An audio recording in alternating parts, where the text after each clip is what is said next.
Good morning, Mashi. Good evening, Dennis. How you doing, bud?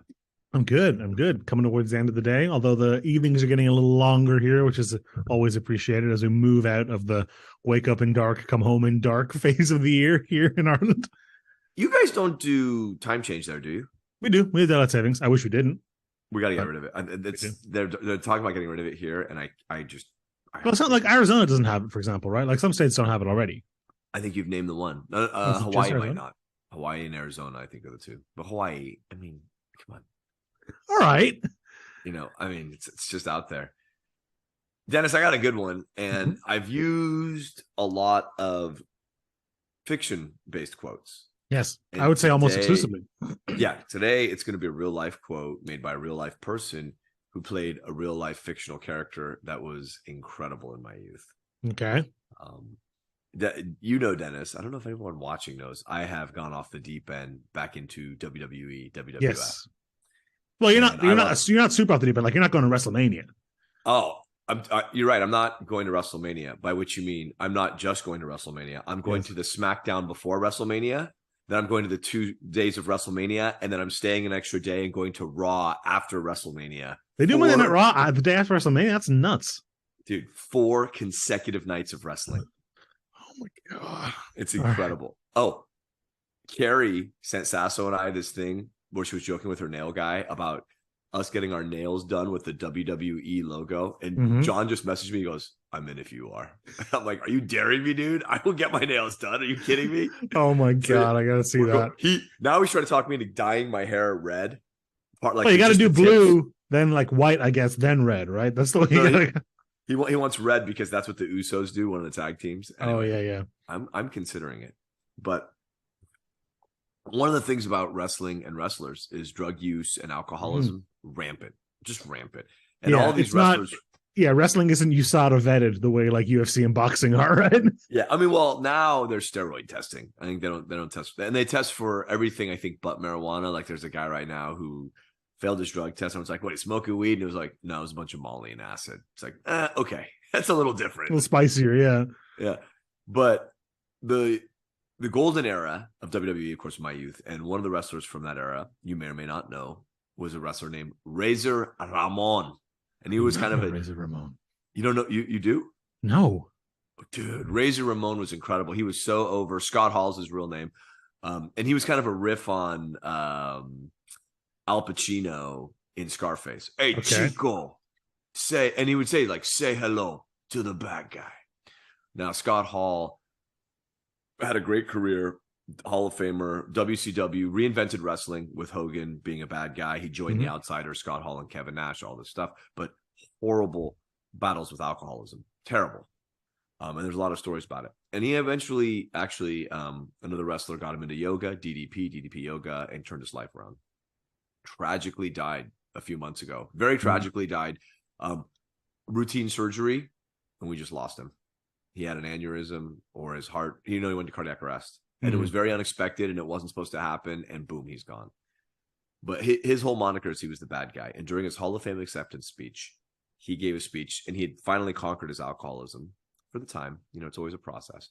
And he gave a speech, the ending of which comes, I love it. It's one of the best statements I've ever heard about life. And he says, "Dreams come true. Bad times don't last. But bad guys do," because he was the bad guy. And for me, it's really tough because I loved Razor Ramon when I was a kid, and he was giant, huge wrestler, jack dude, great wrestler, great performer, great on the mic. But you kind of saw him later in life kind of beaten down, like the alcoholism had gotten him. He had very prematurely aged. If you ever, by the way, total side note, one of the things that keeps popping up in my feed because I'm 44 is like pictures from I think it's from Father of the Bride with Steve Martin and Martin Short. I can't remember, but it's like this is what 40 years old looked like in 1999 or whatever. Anyway, but I think when you conquer something, or even not even when you conquer it, when you're just on the other side of life, the challenges we face. We've talked about how knowing whether you're winning or losing is just about figuring out when the game starts and when the game ends, or when the struggle starts and when the struggle ends. That's what it immediately came to mind for me when you said that. Yeah. And, we find these inspirational quotes. And the reason I love this one specifically is because it's one thing, and Tony Robbins went through a lot. Don't get me wrong. He has very humble beginnings. But it's one thing when we see like your Tony Robbins, who has billions of dollars now. Tom Hanks has some really good ones. All of these incredibly successful role models, influencers, athletes who have conquered bad things. Maybe not Tom Hanks, but when Scott Hall gave this speech, I think he was on the upswing, but he clearly lost a lot, and he was never going to gain that back. It was never. Well, there's this tendency to want to listen to people who are successful, right? And it's just because you want to emulate their success, right? Oh, this guy's a billionaire. This guy's an amazing actor. This guy's a super successful comedian or writer or whatever. And you want to hear what they have to say, and that makes sense. But they are not great authorities, like you said, on struggling necessarily for two reasons. One, because many of them have different advantages that they've leveraged, and no, not necessarily anything against them, but that they've leveraged at the course of their careers. But also because there's a survivorship bias. I don't want to hear from the people who made it through the net necessarily. I want to hear from the people who are stuck in the net and maybe wriggled out. And it sounds like that's what Scott Hall was for you. He definitely was, and I almost cried when I found out he was gone. But I think there's a little more impact. Like maybe you're listening to knuckleheads like you and I who are still in the struggle, listening to what we think and where we're at. Now, I find us to be highly successful, but we're not billionaires yet. I don't know if I want to be a billionaire. I don't. I mean, I'd love a cool 10 million liquid in the, right, accessible to me. Like I saw a TikTok today that was like, it was these two guys, and one of them goes, "Would you rather have $10 million or you play a hand of blackjack for $1 billion?" And I was like, 10 million, 100%. Easy. Even if the blackjack is a coin flip, which it isn't, but let's call it a coin flip. I don't want it. You kidding me? No way. Yeah. I mean, that number would have to get so low. I mean, at 100,000, I think I'm playing blackjack for $1 billion. It's close. I think that's like the high of it, right? Anything. I mean, for 10,000, you're playing blackjack for $1 billion, right? Yeah, I think so. Yeah. I mean, you think so, Dennis? I don't know. Bird in the hand, dude. You're playing blackjack for $1 billion. You know what they say? A bird in the hand is worth what? 1,000 in the bush. the EV is just too good. Back to Scott Hall, though. I think that where we find our inspiration can be really important, and I think that survivorship bias is, obviously a huge thing. The other thing about survivorship bias is it's one thing when it's right after you've maybe slayed the dragon or conquered things, because, like I said, Tony Robbins has incredibly humble beginnings, and so right when he'd overcome those, or right when he's on his rise, is a time when he's like, 6 months ago I was living in a cardboard box. That feels like a little different than 50 years ago. 60 years ago I was doing this. Biggie has a great quote when Life After Death came out, where Life After Death has a very incredible album, double album, incredibly different feel to it than Ready to Die. Ready to Die is about struggle, give me the loot, I'm stealing stuff, people are coming to kill me, my past life is still there, it was all a dream. Life After Death is very different. And he gave an interview, he's like, look, I can't rap about not paying bills no more. I'm paying my bills. I can't rap about being hungry no more. I'm not hungry no more. I can't rap about selling drugs no more. I ain't selling drugs no more. Now, there's still tracks on there, but the survivorship bias where it becomes important is, I think messages are best received, not exclusively, but best received when we're talking about where we're at now, who we are now, where we're at today. When you're a billionaire, I think a little bit of distance is beneficial. I think it's hard to have not even objectivity, but I think it's hard to get wisdom or nuance or even just like coherent thought when you're in the middle of something, especially if it's something difficult. This is what we're talking about, Dennis. When do you ever know when you're in the middle of it? Yeah, I guess that's true. And where I find it beneficial is I think it's easier to relate to. That's it's easier to relate to someone who, and it also says like, hey man, dreams do come true. Bad times don't last. Look at me now. And when you look at them, it wasn't about the money, the fame, whatever the women. It was, I've pulled my life together. I'm not an alcoholic anymore.